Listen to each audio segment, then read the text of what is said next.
नमस्कार दोस्तों, आप सुन रहे हैं अबू पॉडकास्ट। और आज की ये कहानी उन लोगों के लिए है जो रात में टैक्सी लेते समय ये सोचते हैं कि ड्राइवर ही सब कुछ देख रहा है, रास्ता जानता है और कंट्रोल में है। लेकिन सच ये है कि कुछ रातें ऐसी होती हैं जहां ड्राइवर सिर्फ गाड़ी नहीं चला रहा होता, बल्कि अपनी जिंदगी और मौत के बीच का रास्ता तय कर रहा होता है। और आज की कहानी भी एक ऐसे ही टैक्सी ड्राइवर की है जिसने एक सवारी को बैठाया था, लेकिन उस रात के बाद वो कभी पहले जैसा इंसान नहीं रहा। मेरा नाम इरफान है और मैं पिछले 12 सालों से नाइट शिफ्ट में टैक्सी चला रहा हूँ, क्योंकि दिन में शहर शोर करता है और रात में लोग अपने असली चेहरे लेकर बाहर निकलते हैं। रात में कोई हंसता नहीं बल्कि भागता है, कोई बात नहीं करता बल्कि सोचता है, और टैक्सी की पिछली सीट पर बैठने वाला हर इंसान अपने साथ कोई न कोई कहानी लेकर आता है। कुछ कहानियां सुनाई जाती हैं और कुछ बिना बोले ही सीट पर छोड़ दी जाती हैं। उस रात भी सब कुछ सामान्य लग रहा था। घड़ी में ठीक 11:35 हो रहे थे। हल्की ठंड थी, सड़कें खाली थीं और शहर की लाइटें ऐसे चमक रही थीं जैसे सब कुछ सुरक्षित हो। लेकिन मैंने सीखा है कि सबसे डरावनी रातें हमेशा सबसे शांत होकर ही शुरू होती हैं, क्योंकि शोर इंसान करता है और सन्नाटा कुछ और ही सोच रहा होता है। मैं रेलवे स्टेशन के बाहर खड़ा था जब अचानक मेरी टैक्सी की पिछली सीट का दरवाजा बिना आवाज किए खुला और एक औरत अंदर बैठ गई।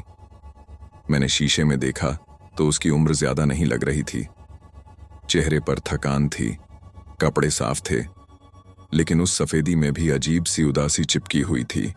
और उसने बहुत धीमी आवाज में सिर्फ इतना कहा, चलो। मैंने आदतन पूछा कि कहाँ जाना है, लेकिन उसने तुरंत जवाब नहीं दिया।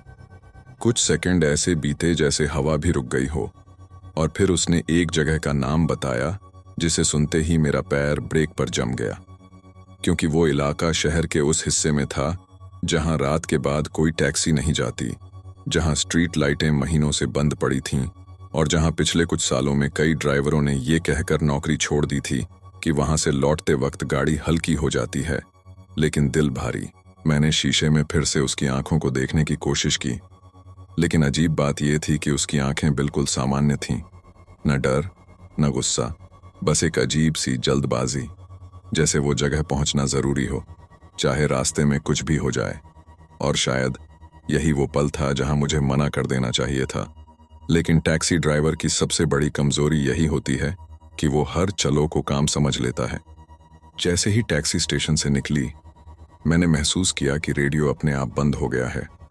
मोबाइल का नेटवर्क एक बार गया और वापस आया, और पीछे से हल्की सी आवाज आई जैसे किसी ने सीट पर उंगलियां रख दी हों।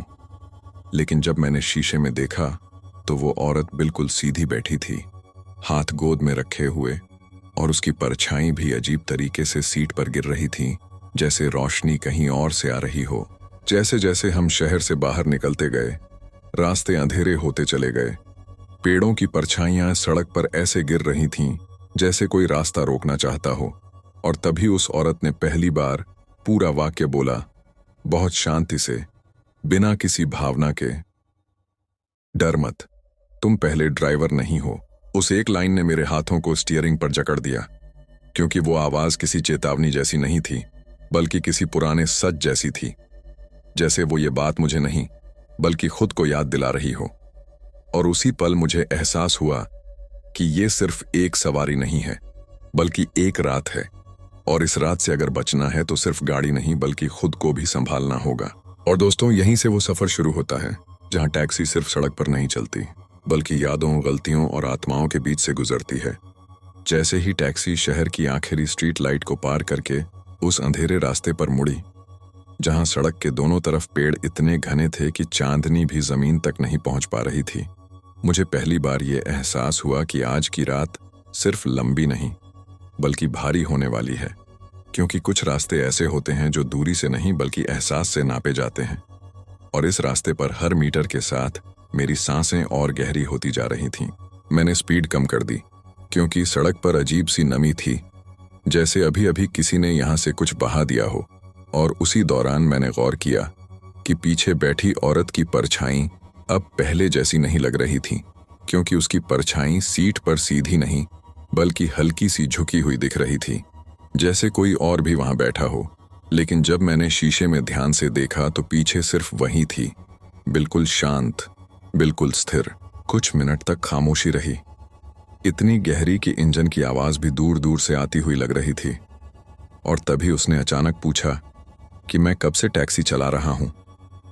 उसकी आवाज में जिज्ञासा नहीं बल्कि तसल्ली थी, जैसे वो पहले से जवाब जानती हो और बस सुनना चाहती हो कि क्या मैं भी वही कहूंगा। और जब मैंने बताया कि 12 साल हो गए हैं तो उसने हल्की सी सांस ली, बिल्कुल राहत की सांस, जैसे किसी पुराने हिसाब किताब में एक और नाम जुड़ गया हो। मैंने मजाक में पूछ लिया कि क्या वो अक्सर इस रास्ते पर आती है, लेकिन सवाल पूरा होने से पहले ही मुझे अपनी ही आवाज अजीब लगने लगी, क्योंकि यहां मजाक करने की जगह नहीं थी। और उसका जवाब सुनकर तो मेरे शरीर में एक ठंडी लहर दौड़ गई, क्योंकि उसने बिना मेरी तरफ देखे कहा कि वो हर बार इसी रास्ते से जाती है। फर्क बस इतना है कि हर बार ड्राइवर अलग होता है। उसके इन शब्दों के बाद मैंने गाड़ी रोकने का सोचा, लेकिन जैसे ही मैंने ब्रेक पर पैर रखा, टैक्सी ने अजीब तरह से झटका खाया, जैसे सड़क ने उसे छोड़ने से इनकार कर दिया हो। और मीटर अपने आप बंद हो गया, स्क्रीन काली हो गई, रेडियो फिर से चालू हुआ, लेकिन उसमें कोई गाना नहीं बल्कि धीमी सी सरसराहट थी, जैसे कोई बहुत दूर से फुसफुसा रहा हो। मैंने खुद को संभालते हुए उससे पूछा कि आखिर वो जगह कौन सी है जहां वो इतनी रात को जा रही है। और इस बार उसने पूरा पता नहीं बताया, बल्कि सिर्फ इतना कहा कि वो जगह वहां है जहां लोग पहुंचने के बाद पीछे मुड़कर नहीं देखते। और उसी पल मुझे याद आया कि इसी इलाके में कुछ साल पहले एक एक्सीडेंट हुआ था, जिसमें एक टैक्सी और एक औरत की मौत की खबर आई थी। लेकिन केस इसलिए बंद कर दिया गया था क्योंकि ड्राइवर की लाश कभी मिली ही नहीं थी। मेरे हाथों से पसीना स्टीयरिंग पर फिसलने लगा था, लेकिन अजीब बात यह थी कि डर के बावजूद मैं गाड़ी चला रहा था, जैसे कोई और मेरे पैरों और हाथों को निर्देश दे रहा हो। और तभी उसने बहुत धीरे से कहा कि उसे जल्दी है, क्योंकि अगर वो समय पर नहीं पहुंची तो उसे वापस यहीं छोड़ दिया जाएगा और इस बार शायद कोई ड्राइवर न मिले। उस वाक्य में वापस शब्द कुछ ज्यादा ही भारी था, जैसे वो जगह कोई घर नहीं बल्कि कोई सीमा हो। और उसी दौरान मैंने महसूस किया कि टैक्सी के अंदर तापमान अचानक गिर गया है। ऐसी बंद होने के बावजूद ठंड बढ़ रही थी और मेरी सांसें शीशे पर धुंध बना रही थीं, जबकि बाहर का मौसम इतना ठंडा नहीं था। सड़क अब पूरी तरह पहचान से बाहर हो चुकी थी। जीपीएस घूम रहा था, रास्ता सीधा होने के बावजूद बार बार मोड़ दिखा रहा था। और तभी मैंने सामने सड़क पर कुछ पड़ा हुआ देखा, जैसे कोई कपड़ा। और जब गाड़ी पास पहुंची तो वो कपड़ा नहीं बल्कि एक पुरानी फटी हुई साड़ी थी, बिल्कुल वैसी ही जैसी पीछे बैठी औरत ने पहनी हुई थी। मैंने गाड़ी रोक दी, क्योंकि अब आगे जाना नामुमकिन लग रहा था। और तभी पीछे से उसकी आवाज आई, इस बार थोड़ी भारी, थोड़ी थकी हुई, जैसे वो सच्चाई के बहुत करीब आ चुकी हो। उसने कहा कि अब वापस नहीं जा सकते, क्योंकि आधा रास्ता तय हो चुका है और जो आधा पार कर लेता है वो या तो पूरी कहानी सुनता है या उसका हिस्सा बन जाता है। उस पल मुझे एहसास हुआ कि यह सिर्फ एक सवारी नहीं है, बल्कि एक अधूरी कहानी है जो हर बार किसी नए ड्राइवर के साथ पूरी होने की कोशिश करती है। और शायद आज की रात मेरा नाम भी उस कहानी में लिखा जा रहा है। और दोस्तों, यही वो मोड़ था जहां रास्ता सिर्फ अंधेरा नहीं हुआ बल्कि जिंदा हो गया। उस फटी हुई साड़ी को सड़क पर पड़ा देखकर मेरे दिमाग में जो डर उठा वो अचानक नहीं था, बल्कि धीरे धीरे जमा हुआ था, जैसे किसी ने बरसों से दबाकर रखी हुई यादों का ढक्कन खोल दिया हो। क्योंकि वही साड़ी मैंने पहले भी देखी थी, अखबार की एक पुरानी कटिंग में, उस खबर के साथ जिसमें लिखा था कि आधी रात को हुई एक भीषण टक्कर में एक टैक्सी और एक महिला की मौत हो गई थी, लेकिन ड्राइवर का कोई सुराग नहीं मिला। और आज उसी रास्ते पर उसी तरह की साड़ी का होना किसी इत्तेफाक से ज्यादा एक बुलावे जैसा लग रहा था। मैंने गाड़ी से उतरने की कोशिश की, लेकिन जैसे ही दरवाजा खोलने के लिए हाथ बढ़ाया, मेरे कानों में किसी के चलने की आवाज आई, बिल्कुल पास से, जैसे कोई सड़क के किनारे नहीं बल्कि मेरे दिल के अंदर चल रहा हो। और तभी पीछे बैठी औरत ने बहुत शांत आवाज में कहा कि अगर उतरोगे तो फिर गाड़ी में बैठ नहीं पाओगे, क्योंकि कुछ रास्तों पर इंसान सिर्फ एक ही बार चल सकता है, या तो आगे की तरफ या फिर हमेशा के लिए यहीं। उसके शब्दों में धमकी नहीं थी बल्कि अनुभव था, जैसे वो ये सब पहले भी कई बार देख चुकी हो। और उसी पल मैंने शीशे में उसकी तरफ देखा तो पहली बार मुझे लगा कि उसकी परछाई अब उसकी हरकतों की नकल नहीं कर रही थी, क्योंकि वो औरत सीधी बैठी थी लेकिन उसकी परछाई झुकी हुई थी, जैसे किसी ने उसका बोझ पकड़ रखा हो। और तभी उसने वो बात कही जिसने मेरी रीढ़ में सर्दी उतार दी। उसने बताया कि 5 साल पहले इसी सड़क पर वो टैक्सी में बैठी थी, बिल्कुल मेरी तरह के ही एक ड्राइवर के साथ। रात उतनी ही शांत थी, रास्ता उतना ही खाली था और उसे भी जल्दी थी। फर्क सिर्फ इतना था कि उस रात सामने से आ रही तेज रफ्तार गाड़ी ने टैक्सी को टक्कर मारी, और टक्कर इतनी जोरदार थी कि टैक्सी सड़क से नीचे खाई में गिर गई और वहीं वो मर गई। लेकिन कहानी वहीं खत्म नहीं हुई।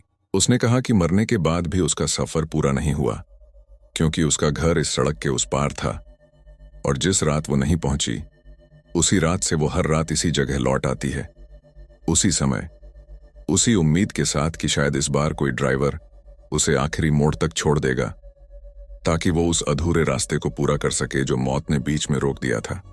मैंने कांपती हुई आवाज में पूछा कि फिर उस रात का ड्राइवर कहाँ गया? और इस सवाल के जवाब में उसकी चुप्पी सबसे डरावनी थी, क्योंकि कुछ सेकंड बाद उसने कहा कि ड्राइवर जिंदा था, लेकिन जब वो खाई से बाहर निकला तो उसने पीछे मुड़कर देखा, और यही उसकी सबसे बड़ी गलती थी, क्योंकि जो पीछे मुड़कर देख लेता है वो इस कहानी से कभी बाहर नहीं निकल पाता। उसने बताया कि ड्राइवर की लाश कभी नहीं मिली, क्योंकि वो मरा नहीं था, बल्कि यहीं रह गया था, इसी सड़क पर, इसी समय में। और अब वो हर रात किसी न किसी रूप में घूमता है, कभी हवा बनकर, कभी परछाई बनकर, और कभी टैक्सी के इंजन की उस आवाज बनकर जो बिना चाबी के भी चलती रहती है। मेरे चारों तरफ का माहौल बदल चुका था। सड़क अब सड़क नहीं लग रही थी, बल्कि एक लंबा गलियारा लग रही थी, जहां हर कदम पर अतीत खड़ा था। और तभी मैंने महसूस किया कि टैक्सी अपने आप आगे बढ़ रही है।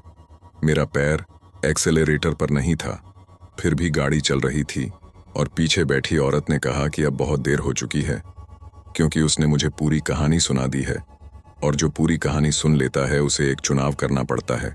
उसने कहा कि या तो मैं उसे आखिरी मोड़ तक छोड़ दूं, जहां से वो हमेशा के लिए जा सके, या फिर मैं गाड़ी यहीं रोक दूं और उसकी तरह इस रास्ते का हिस्सा बन जाऊं, क्योंकि अधूरी कहानियां हमेशा किसी को पूरा करने के लिए रोक लेती हैं, और इस चुनाव में समय बहुत कम होता है। उसी पल मैंने सामने सड़क के किनारे एक टूटी हुई टैक्सी का ढांचा देखा, जंग लगा हुआ, झाड़ियों में आधा छुपा हुआ, और उसके पास एक इंसानी परछाई खड़ी थी, बिल्कुल स्थिर, जैसे किसी के आने का इंतजार कर रही हो।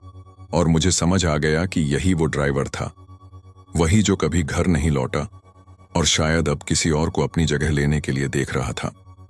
उस टूटे हुए टैक्सी के ढांचे और उसके पास खड़ी उस स्थिर परछाई को देखकर मुझे पहली बार यह एहसास हुआ कि डर हमेशा चीखता नहीं है। कभी कभी वो बिल्कुल शांत खड़ा रहता है और बस इंतजार करता है कि इंसान खुद आगे बढ़े। और उस पल मेरी हालत ठीक वैसी ही थी जैसे किसी अदालत में खड़ा कोई आरोपी, जहां जज सामने नहीं होता लेकिन फैसला फिर भी देना पड़ता है, क्योंकि अब यह साफ हो चुका था कि ये रात सिर्फ सफर की नहीं बल्कि चुनाव की रात है। पीछे बैठी औरत अब पूरी तरह चुप थी, न कोई फुसफुसाहट, न कोई हिदायत, बस उसकी मौजूदगी भारी होती जा रही थी, जैसे उसका वजन सिर्फ सीट पर नहीं बल्कि मेरी सोच पर रखा गया हो। और तभी मुझे याद आया कि उसने कहा था कि जो पूरी कहानी सुन लेता है उसे एक फैसला करना पड़ता है। और शायद इसी वजह से अब सड़क इतनी साफ दिखाई दे रही थी, क्योंकि कुल अंधेरा अब मेरे अंदर था। मैंने सामने खड़ी उस परछाई की तरफ ध्यान से देखा तो उसकी आकृति धीरे धीरे साफ होने लगी। वो एक आदमी था, टैक्सी ड्राइवर की ही वर्दी में, चेहरा धुंधला लेकिन आंखें बहुत साफ, ऐसी आंखें जिनमें डर नहीं बल्कि थकान भरी हुई थी, जैसे वो बरसों से एक ही सवाल का जवाब ढूंढ रहा हो।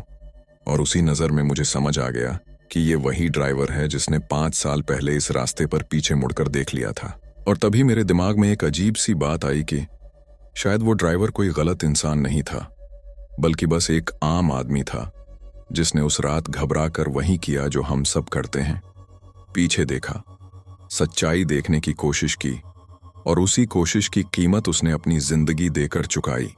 और अब वो इस सड़क पर खड़ा हर आने वाले ड्राइवर को देखता है कि क्या कोई ऐसा भी है जो डर के बावजूद आगे देख सके। पीछे से औरत की आवाज फिर सुनाई दी, लेकिन इस बार उसमें रहस्य नहीं बल्कि विनती थी। उसने कहा कि वो बदला नहीं चाहती, वो किसी और को फंसाना नहीं चाहती, वो बस आखिरी मोड़ तक पहुंचना चाहती है ताकि उसका इंतजार खत्म हो सके और वो इस सड़क से मुक्त हो सके। और उसके शब्दों में पहली बार इंसानी दर्द साफ दिखाई दे रहा था। उस पल मुझे समझ आ गया कि ये कहानी भूतों की नहीं बल्कि अधूरी इंसानियत की कहानी है, जहां एक औरत घर नहीं पहुंच पाई, एक ड्राइवर डर के कारण यहीं अटक गया और अब ये सड़क हर रात उसी अधूरे चक्र को दोहराती है जब तक कोई ऐसा न मिले जो अपने डर से बड़ा फैसला कर सके।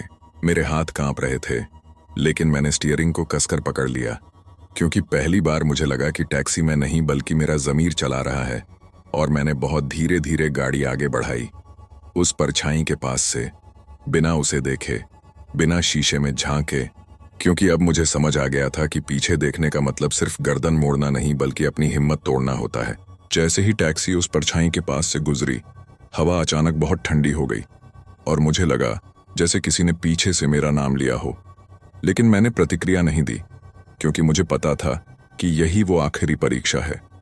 और कुछ सेकंड बाद मुझे महसूस हुआ कि टैक्सी हल्की हो गई है, जैसे कोई बोझ उतर गया हो, और पीछे की सीट से एक बहुत हल्की सी सांस की आवाज आई, बिल्कुल राहत की सांस जैसी।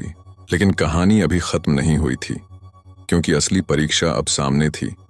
वो आखिरी मोड़, जहां से या तो सब कुछ खत्म होना था या हमेशा के लिए शुरू हो जाना था। और वही मोड़ अब दूर से दिखाई देने लगा था, धुंध के बीच से निकलता हुआ, जैसे किसी और दुनिया का दरवाजा। और दोस्तों, अब सवाल ये नहीं था कि मैं डरूंगा या नहीं, सवाल ये था कि जब वो आखिरी मोड़ आएगा तो क्या मैं सच में आगे देख पाऊंगा। जैसे जैसे टैक्सी उस आखिरी मोड़ के करीब पहुंच रही थी, मुझे ऐसा महसूस हो रहा था कि सड़क नहीं बल्कि मेरी जिंदगी खुद मुड़ने वाली है। क्योंकि कुछ फैसले इंसान को बस एक रात के लिए नहीं बल्कि पूरी उम्र के लिए बदल देते हैं। और उस पल मुझे डर इस बात का नहीं था कि आगे क्या होगा, बल्कि इस बात का था कि अगर मैंने एक पल के लिए भी पीछे देखने की कोशिश की तो मैं भी उन अधूरी कहानियों में शामिल हो जाऊंगा जो हर रात इसी सड़क पर भटकती हैं। वो मोड़ बिल्कुल साधारण लग रहा था, न कोई बोर्ड, न कोई संकेत, बस सड़क का हल्का सा झुकाव। लेकिन उसी सादगी में उसका डर छुपा हुआ था, क्योंकि यही वो जगह थी जहां 5 साल पहले उस औरत की जिंदगी रुक गई थी और जहां एक ड्राइवर ने पीछे देखकर अपनी आजादी खो दी थी। और आज वही मोड़ मेरे सामने था, मेरे फैसले का इंतजार करता हुआ। पीछे बैठी औरत की मौजूदगी अब बहुत हल्की हो चुकी थी, जैसे वो पहले ही आधी दूर जा चुकी हो। और तभी उसकी आवाज आखिरी बार मेरे कानों तक पहुंची, इस बार डर या रहस्य के साथ नहीं बल्कि शुक्रिया के साथ। उसने कहा कि बस यही आखिरी मोड़ है, इसके बाद वो रास्ता है जहां वो अकेले जा सकती है। और अगर मैं यहां तक आ पाया हूं तो इसका मतलब है कि मैं उन कुछ लोगों में से हूं जो डर के बावजूद इंसान बने रहते हैं। मैंने बिना शीशे में देखे, बिना ब्रेक लगाए, बहुत स्थिर हाथों से टैक्सी को मोड़ पर मोड़ा। और उसी पल मुझे ऐसा लगा जैसे टैक्सी के अंदर से कोई बहुत पुराना बोझ उतर गया हो। हवा अचानक सामान्य हो गई, ठंड गायब हो गई और इंजन की आवाज पहली बार साफ और हल्की लगी, जैसे गाड़ी भी राहत महसूस कर रही हो कि उसका सफर पूरा हुआ। कुछ सेकंड बाद जब मैंने हिम्मत करके रियर मिरर में देखा तो पीछे की सीट खाली थी, बिल्कुल खाली। न कोई साया, न कोई परछाई, न कोई ठंडक, बस सीट पर रखा हुआ एक पुराना फीका सा चूड़ी का टुकड़ा, जो शायद इस बात का सबूत था कि जो हुआ वो सिर्फ मेरा वहम नहीं था बल्कि किसी की अधूरी जिंदगी का आखिरी सफर था। सड़क अब पूरी तरह बदल चुकी थी, सामने शहर की लाइटें दिखाई देने लगी थीं, मोबाइल में नेटवर्क वापस आ गया था, रेडियो पर एक साधारण सा गाना बज रहा था और टैक्सी का मीटर फिर से चल रहा था, जैसे कुछ हुआ ही ना हो। लेकिन मैं जानता था कि सब कुछ बदल चुका है, क्योंकि कुछ रातें खत्म हो जाती हैं लेकिन इंसान के अंदर हमेशा के लिए रह जाती हैं। सुबह होने से पहले मैं टैक्सी स्टैंड पर वापस आ गया।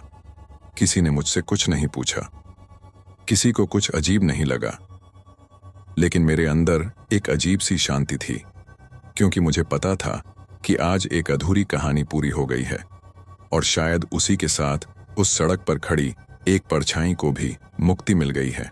उस रात के बाद मैंने फिर कभी उस रास्ते पर टैक्सी नहीं चलाई, डर की वजह से नहीं बल्कि सम्मान की वजह से, क्योंकि कुछ जगहें सबक देने के लिए होती हैं और सबक सीख लेने के बाद वहां दोबारा जाने की जरूरत नहीं होती। और आज भी जब कोई सवारी आधी रात को मुझसे कहती है बस चलो, तो मैं गाड़ी चलाने से पहले उसकी आंखों में देखता हूं, क्योंकि अब मैं जानता हूं कि हर सवारी इंसान नहीं होती और हर रास्ता सिर्फ सड़क नहीं होता।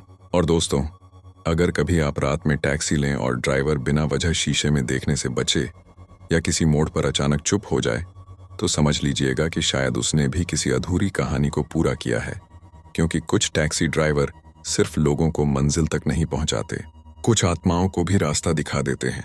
आज की कहानी यहीं खत्म होती है दोस्तों, लेकिन अगली बार जब आप किसी सुनसान सड़क से गुजरें तो ये जरूर याद रखिएगा कि डर से भागना आसान है, मगर डर के साथ सही फैसला लेना ही इंसान होने की पहचान है।